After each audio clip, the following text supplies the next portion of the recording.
Mesdames et messieurs, amis de Léon Joléo, bonjour. Bienvenue dans notre nouvelle émission où ensemble nous voulons analyser les rôles, secrets du Fonds monétaire international et la Banque mondiale qualifiée du vol mondial et voir comment les pays africains, en tant que bénéficiaires majeurs des prêts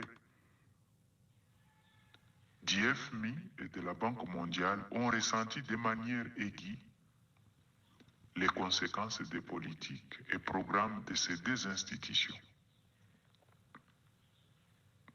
La dépendance à l'égard des prêts et des conseils du FMI et de la Banque mondiale a, dans certains cas, érodé la capacité des gouvernements africains à décider et à mettre en œuvre des politiques adaptées à leurs contextes locaux. Et l'accumulation de la dette extérieure est devenue un fardeau écrasant pour de nombreux pays africains, car les remboursements d'intérêts ont souvent dépassé les dépenses nationales en matière de santé ou d'éducation, entravant le développement socio-économique des pays africains. Dans certains cas, l'argent emprunté par les pays en développement retourne finalement dans les pays développés sous forme de remboursement d'intérêts, des profits d'entreprises étrangères ou d'évasion fiscale. Cela est parfois perçu comme une forme de vol mondial ou un véritable baiser de la mort. Les rêves d'un monde sans pauvreté, c'est le mensonge et la nature criminelle des deux institutions financières internationales créées en vertu de la Charte des Nations Unies, mais dont les États-Unis sont les instigateurs. La façade de ces deux institutions fait preuve d'une grande intelligence. Ce qui saute aux yeux, ce sont les investissements dans les infrastructures sociales, dans les écoles, les systèmes de santé, dans les besoins de base comme l'eau potable, l'assainissement et même la protection de l'environnement dans le cadre de la lutte contre la pauvreté. C'est-à-dire des mondes sans pauvreté. Mais il est stupéfiant de voir à quel point cela est faux aujourd'hui. Et l'était déjà dans les années 70 et années 80. Le Fonds monétaire international est l'émanation ou l'expression soutenue par les Nations Unies. C'est du vol mondial, c'est de l'appauvrissement des nations partout dans le monde, c'est de l'exploitation des personnes, des violations des droits de l'homme et de l'engloutissement d'énormes quantités d'actifs par la base, par les peuples, par l'oligarchie, par la lutte toujours plus petite des entreprises, entre parenthèses, les institutions dites de Bretton Woods. La colonisation a, dès le départ, constitué un système de domination profitant aux grandes puissances occidentales. Les modalités de cette domination furent multiples, verrouillant ainsi d'autres mieux les États colonisés. Dans cette analyse offerte par Léon Joléo News, Daniel Mombele se penche sur la domination économique et commerciale de la politique industrielle. Les motivations économiques et financières vont jouer un rôle central après la décolonisation. Le mode de domination va évoluer, mais la domination va bel et bien demeurer. C'est ainsi que ceux qui détenaient le pouvoir au temps des jolies colonies choisissaient donc de devenir, au cours des années 1960-1970, des créanciers et de continuer à tirer les ficelles en coulisses de façon plus discrète, mais tout aussi implaçable. Parlons de l'ordre monétaire et financier international après la Seconde Guerre mondiale. En 1944, la réunion à l'hôtel Mount Washington situé à Bretton Woods, dans le New Hampshire, aux États-Unis, pour réglementer l'ordre monétaire et financier international après la Seconde Guerre mondiale, qui avait réuni plus de 700 délégués de 44 nations alliées aux vainqueurs de la Seconde Guerre mondiale, dont l'Union soviétique, avait permis aux États-Unis, les vainqueurs autoproclamés de la Seconde Guerre mondiale, de devenir maîtres de l'ordre financier du monde, ce qui n'était pas immédiatement visible. Un ordre du jour caché à la vie de tous. Ainsi, le FMI a été officiellement créé pour réglementer les monnaies occidentales dites convertibles, celles qui ont souscrit à l'application des règles du nouvel étalon d'or, à savoir 35 $ américains par once troy, environ 31,1 grammes de l'or. Il est à noter que l'étalon or, bien applicable également à 44 nations alliées, était lié au prix de l'or libéré en dollars américains et non basé sur un panier de la valeur de 44 monnaies nationales. C'était déjà une raison suffisante pour remettre en question le futur système. La Banque mondiale,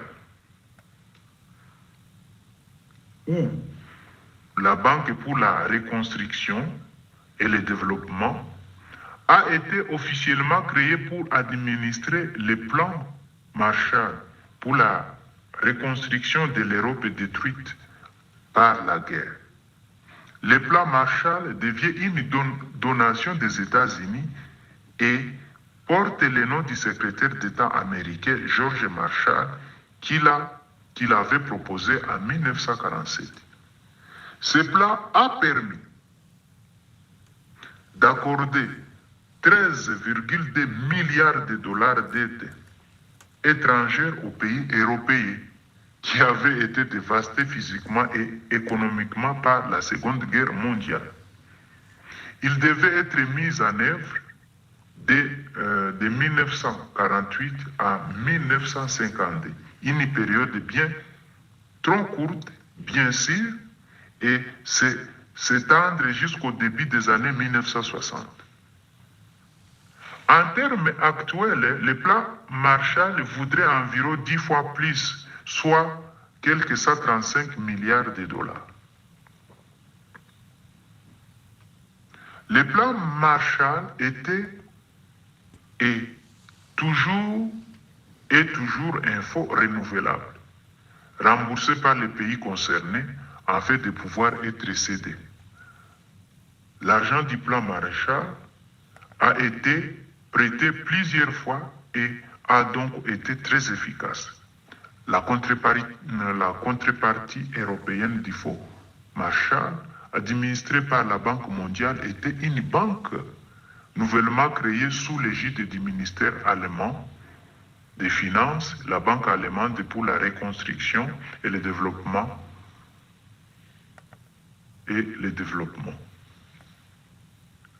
La banque, qu'on appelle avec l'acronyme allemand KfW, en tant qu'homologue européen de la Banque mondiale, existe toujours et se concentre principalement à des projets de développement dans le sud global, désormais essentiellement grâce à des fonds du gouvernement allemand et à des emprunts sur les marchés des capitaux allemands et européens.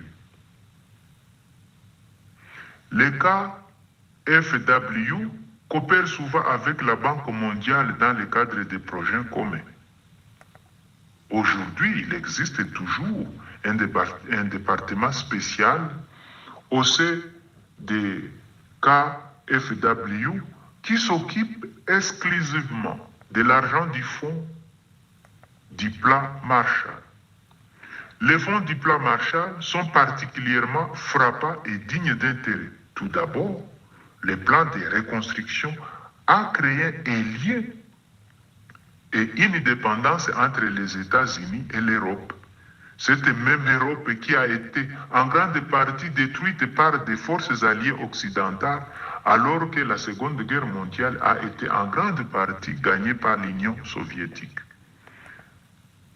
Avec les énormes sacrifices de l'IRSS, dont on peut évaluer à 25 à 30 millions de morts selon les estimations. Avec l'argent du plan Marshall, les États-Unis ont acheté l'alliance de l'Europe, ce qu'on appelle l'OTAN. Ce qui est une dépendance qui n'a pas pris fait à ce jour et qui a empêché, et qui empêche toujours l'Europe d'établir des relations normales avec la Russie, même si l'Union soviétique a disparu il y a 3 décennies. La guerre froide qui a suivi la Seconde Guerre mondiale contre l'IRSS, également basée sur les mensonges flagrants, a été le témoignage direct de notre farce de propagande occidentale que la plupart des Européens n'ont pas encore saisi à ce jour. L'imposition par les États-Unis d'un fonds de reconstruction basé sur les dollars américains non seulement créait une dépendance au dollar européen, mais posait également les bases d'une monnaie unique qui devait finalement envahir l'Europe et l'Afrique, ce que nous connaissons et ce que nous vivons aujourd'hui. Voilà. Quelles sont les cibles du Fonds monétaire international et de la Banque mondiale? C'est devenu davantage facile pour la Banque mondiale et le FMI de manipuler les pays, soit européens ou soit africains. Et les pays en développement, pour la plupart riches en ressources naturelles, convoités par la richesse de leur territoire, en pétrole, en or, en cuivre et autres minéraux, sont ciblés ou sont les cibles de la Banque mondiale et du Fonds monétaire international. Il pourrait bénéficier d'un allègement de la dette appelé prêt d'ajustement structurel, qu'ils aient ou non réellement besoin de cette dette. Et aujourd'hui, ces prêts ont des noms, des formes et des couleurs varient, littéralement comme des révolutions de couleurs. Par exemple, souvent sous forme d'opérations d'aide budgétaire. Et personne ne contrôle ce qui se passe avec cet argent de la Banque mondiale ou du Fonds monétaire international. Cependant, les pays doivent restructurer leurs économies, rationaliser leurs services publics, privatiser l'eau, l'éducation, les services de santé, l'électricité, les autoroutes, les chemins de fer, et accorder des concessions aux étrangers pour l'exploitation de leurs ressources naturelles. C'est-à-dire que les pays africains et les pays européens ou les pays asiatiques doivent accorder des concessions aux Occidentaux, aux institutions des États-Unis, pour l'exploitation des ressources naturelles. Ce qui pousse à la privatisation des pays ou d'un pays. Et les pays africains, européens ou asiatiques restent dans les mains des étrangers occidentaux. Voilà ce qui se passe dans certains pays du monde sous la domination du Fonds monétaire international et de la Banque mondiale. La plupart de ces fraudes, la fraude sur le vol des ressources nationales, passe inaperçue du grand public, mais les pays deviennent de plus en plus dépendants des payeurs occidentaux. La souveraineté des peuples et des institutions a disparu. Il y a toujours un corrupteur et un corrompu.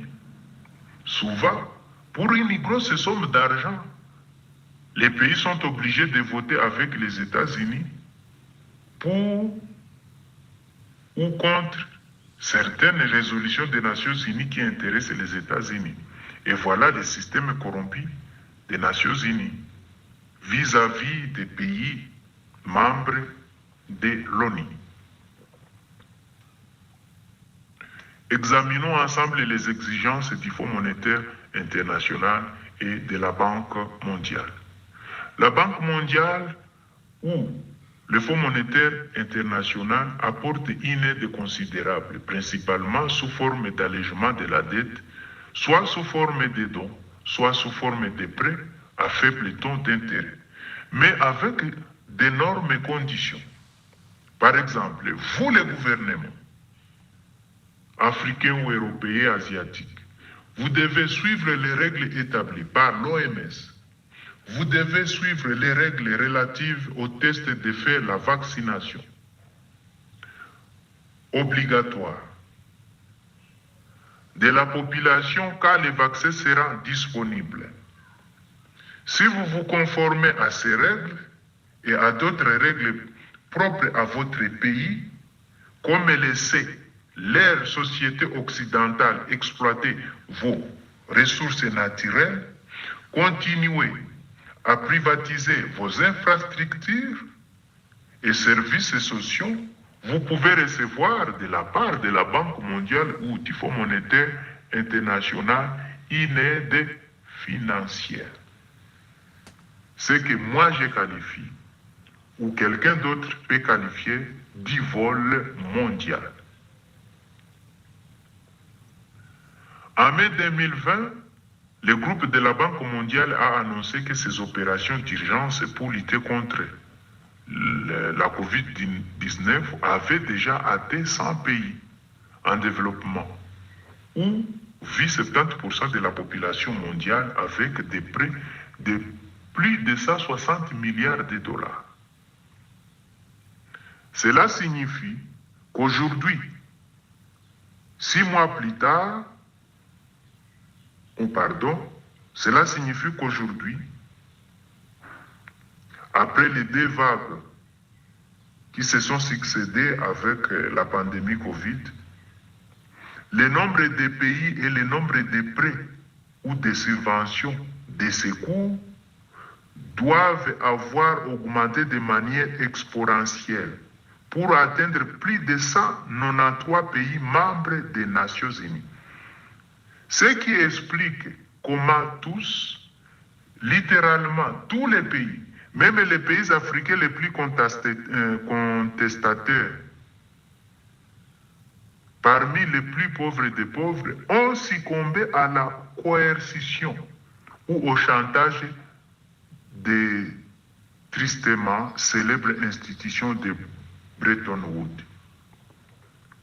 Les conséquences des mesures antisociales imposées par l'institution basée à Washington en contrepartie des prêts à rembourser avec des taux d'intérêt exorbitants n'ont pas disparu.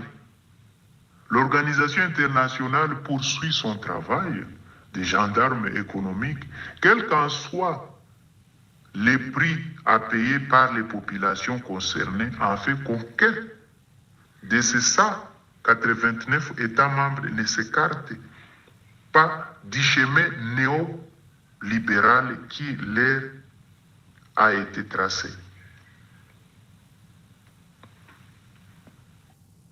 Politique et programme de ces 2 institutions en Afrique.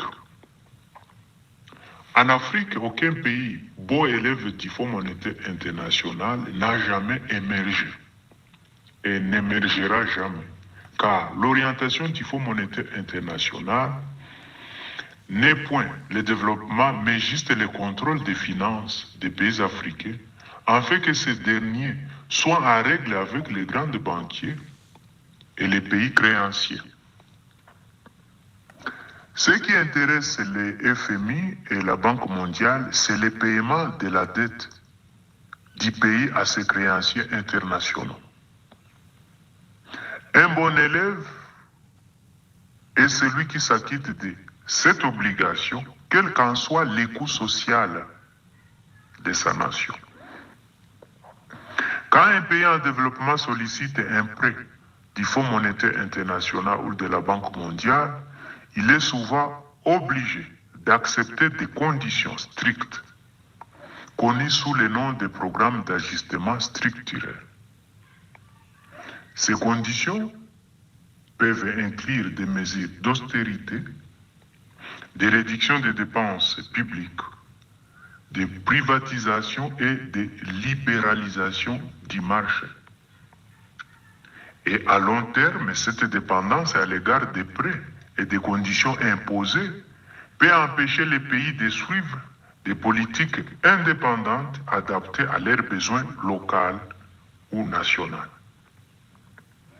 Au lieu de cela, ils sont contraints de suivre des politiques dictées par des acteurs extérieurs ou des créanciers internationaux.